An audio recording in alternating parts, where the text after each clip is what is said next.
Very good morning, children. How are you all? Hope you are following the sessions of not for breathing and not for drinking.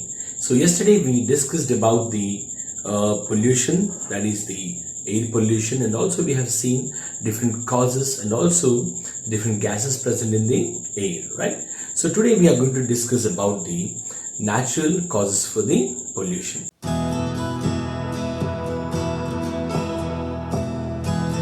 So as I have said yesterday, volcanic eruptions, the eruptions from the volcanoes cause the air pollution. How they will cause, we will see later. Then coming to the forest fires, right? So you might have heard about the forest fires. Recently the Amazon forest, like there was a forest fire in Amazon forest, and maximum very good percentage of forests were burned because of the forest fires. And then there will be sandstorms, okay? So wherever there are deserts and all, like there will be sandstorms, and then tsunami, right? There is also, we already know that. So all these are the different you can say natural causes for the pollution. And when you come to the pollutants, when all these things, when they cause the pollution, the pollutants enter into the air, and they are in the air, and we have to breathe that air. So when that breathing of that air is really very tough, it's not that safe also, because they may cause diseases like cancer. You will be subjected to the diseases like cancer if you breathe that particular air. Even the winds also, the winds which go in different directions also carry these pollutants from one place to the other. I mean, throughout the world, wherever the winds travel, they keep on carrying the disease, the pollutants of air, which are able to cause diseases like cancer or some other health issues or breathing problems and whatnot.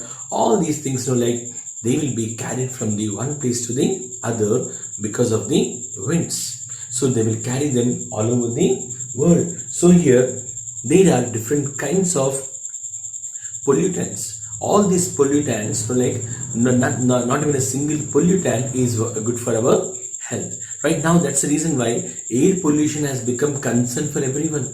It is not only for India. India is not only the country where there is air pollution. If you go to China, there is air pollution. If you go to any other UK or Japan or whatever the places you go, there is air pollution. So you cannot find a place where there is no air pollution. The basic reason is that everywhere you can see factories, everywhere you can see industries, everywhere you can see natural calamities. We have already discussed volcanic eruptions. Maybe it's maybe because of the forest fires. It may be extensive use of the automobiles, diesel, petrol, etc. All these are used. So wherever you go, you will only find the pollution. So that's the reason why air pollution is not a local concern now. It's a world concern. So it's a global concern. So everybody, each and every country is now taking this air pollution as a very serious issue.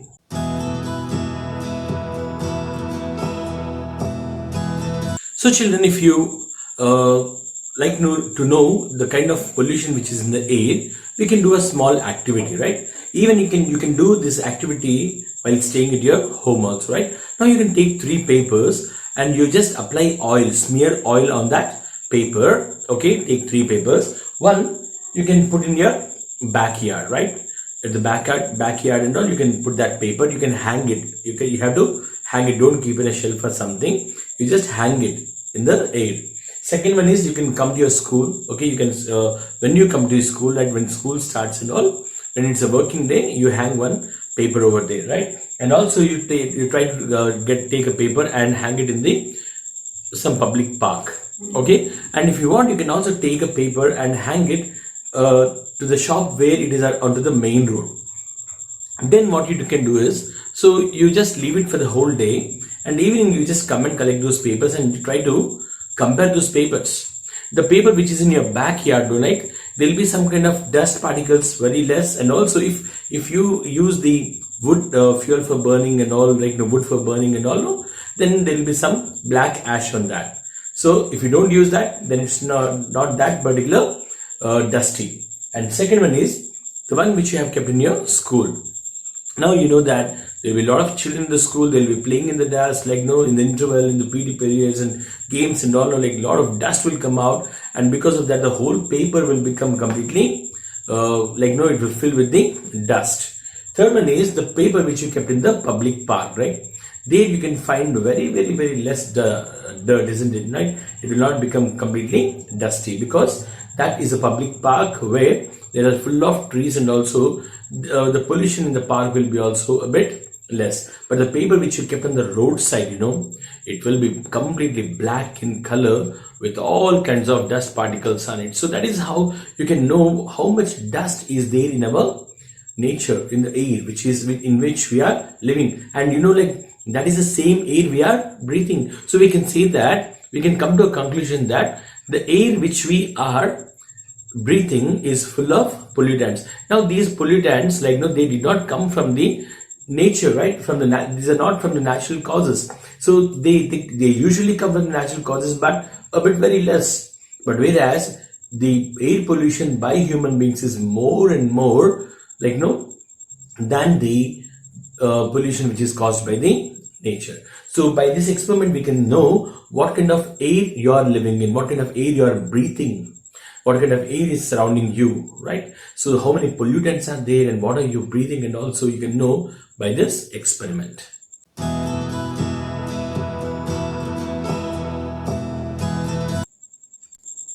Now we know that pollutants, like no, they are like no, because of the nature and also because of the human beings, right? From both of them, from the nature and also from the man, we can see the pollutants in the air, not only the air but also in the water and also in the soil.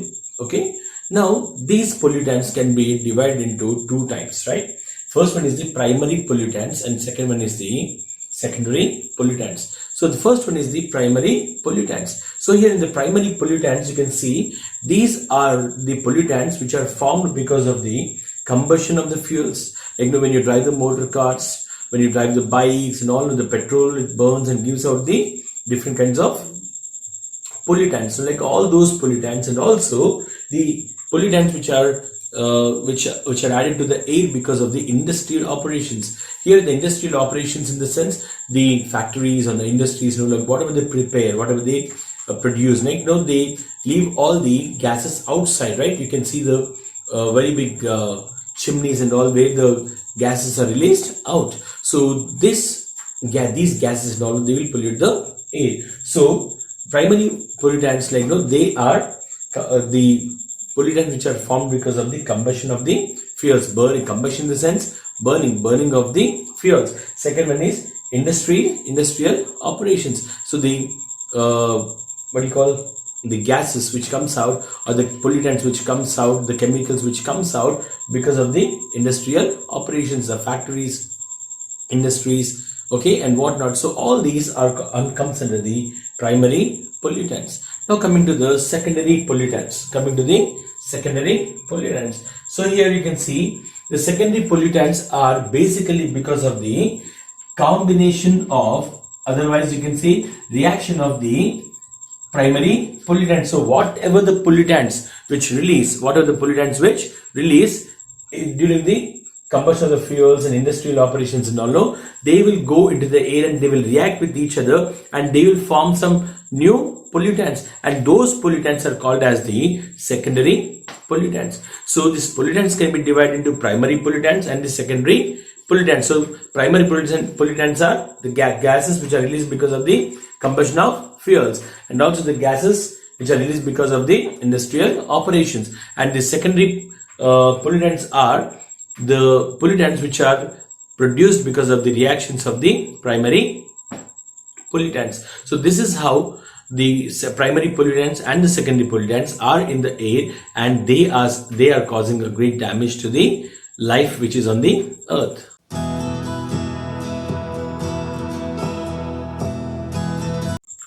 Okay children, now we will see the effects of pollution by the natural agents and also the man-made agents. First of all, we'll see the effects of pollution by the natural agents. Like first of all, you see the forest fires. forest fires adds a lot of pollutants into the air, right? The mainly what it will add is the carbon particles. So whenever the wood is burnt and all, like what comes out is the carbon dioxide, and also whatever the ash, when the leaves burn and when the small branches burn, or like the ash will be added into the air. So the ash will be added at the same time, carbon particles also will be added into the air. So that is how forest fires will add pollutants into the air.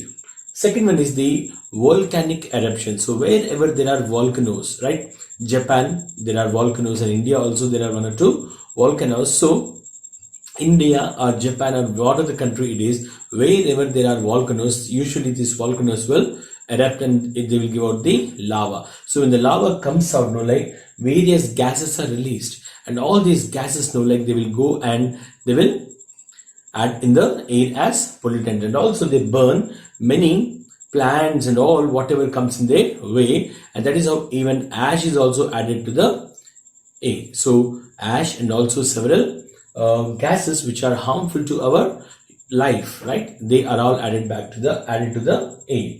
So that is how volcanic eruptions and the forest fires are adding the carbon and also ash and also the gases to the air, and all these are nothing but the pollutant, because these are not the desired things which are to be in the air.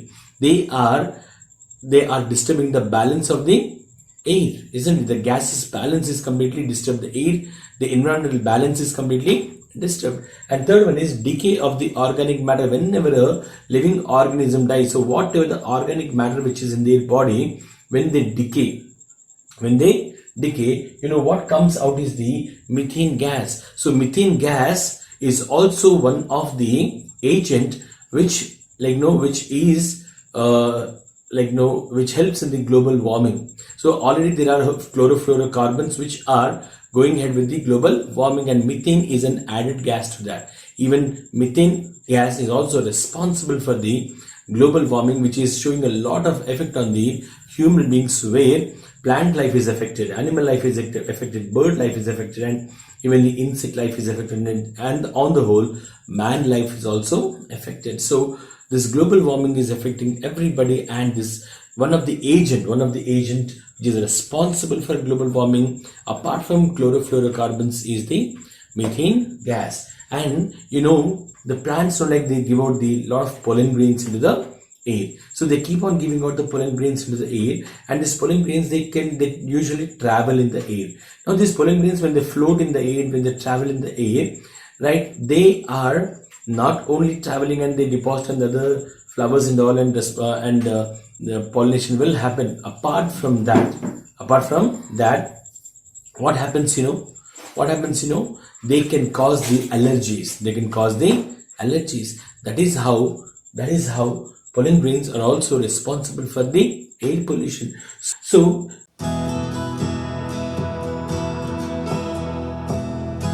that is how forest fires, that is how the volcano eruptions, digging of the dead matter, organic matter, and even the pollen grains are the natural agents or the natural pollutants which are adding the pollutants into the air. These are the agents which add pollutants into the air. So now coming to the man-made agents. So when fuels are burnt, what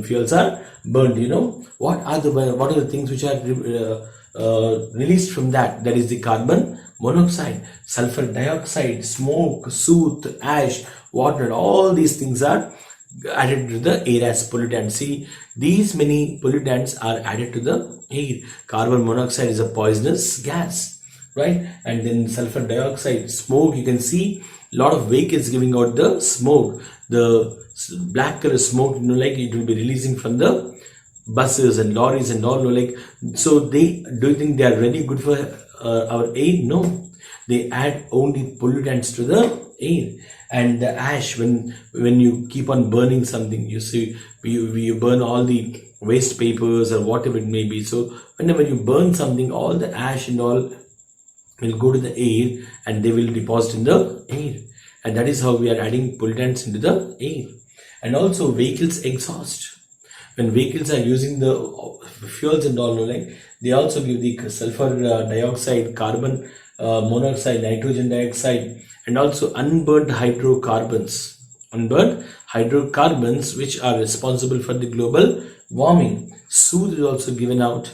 Okay, and also lead components are given out. So actually, this petrol used to contain lead, but now they purified that, and now you only get unleaded petrol. So if you go to a petrol pump with your father and all, you can see the word unleaded petrol on that. That means there is no lead, right? So that is how lead components will be added if you use that kind of petrol.